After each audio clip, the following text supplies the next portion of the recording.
August, যেটা হচ্ছে বর্তমান পত্রিকা লিখেছে যে 25,000-এর উপর অলরেডি ফেক এসটি সার্টিফিকেট আমাদের পশ্চিমবঙ্গে ইস্যু হয়েছে এবং এটা একটা চক্র এবং এটা জালিয়াতি চক্রই বলেছেন।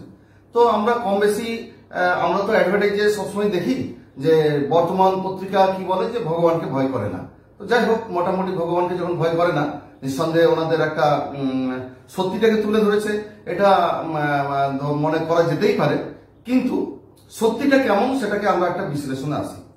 যদি 25,000 ফেক সার্টিফিকেট এই মুহূর্তে যদি তৈরি হয়ে থাকে, ওনারা বলেছেন, আমরা একটা জিনিস জানি যেটা আমাদের যেটাকে আমরা কম বেশি সোশিওলজি নিয়ে যারা পড়াশোনা করে, ডাটাবেস যারা পড়াশোনা করে তারা জানে যে আইসব্যাগ ফেনোমেনা বলে একটা কথা হয়। আইসব্যাগ ফেনোমেনাটা কি জিনিস? যে বরফ, আজকে যে টাইটানিকটা ডুবেছিল, টাইটানিকের যে হিমের যে শৈল চূড়া, সেইটা মোটামুটি 1% যেটা উপরে ভাসতে থাকে, তাহলে ধরে নিতে তার 10 গুণ বরফ মোটামুটি তার নিচটাই থাকে। মানে 1 কিলোমিটার পাহাড় যদি আমরা উপরে দেখতে পাই, তার নিচে জলের মধ্যে 10 কিলোমিটার পাহাড় অলরেডি ডুবন্ত অবস্থায় থাকে। এটাকে বলে হিমশৈলের চূড়া মাত্র। তো এই যে হিমশৈলের চূড়া, আমরা যে 25,000 ফেক সার্টিফিকেট দেখলাম এসটি, এটা হিমশৈলের জাস্ট চূড়াটা আমরা দেখি 25,000। বাস্তবটা তাহলে কত হতে পারে?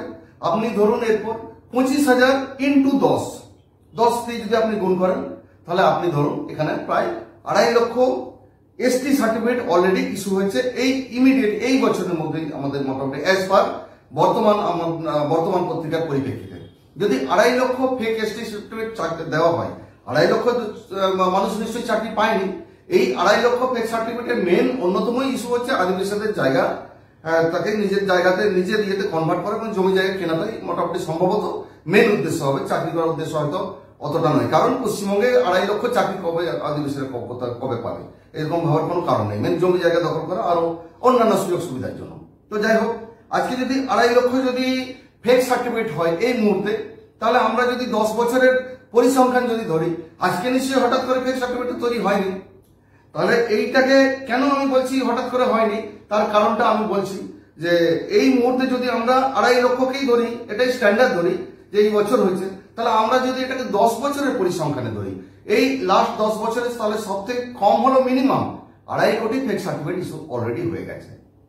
2.5 কোটি, যে 2.5 কোটি জনসংখ্যা পশ্চিমবঙ্গে এসটি জনসংখ্যায় নেই, এবং এটা অলরেডি ডাটা, এটাকে যদি আমরা ধরি, এটা মোটামুটি অলরেডি একটা হয়েছে।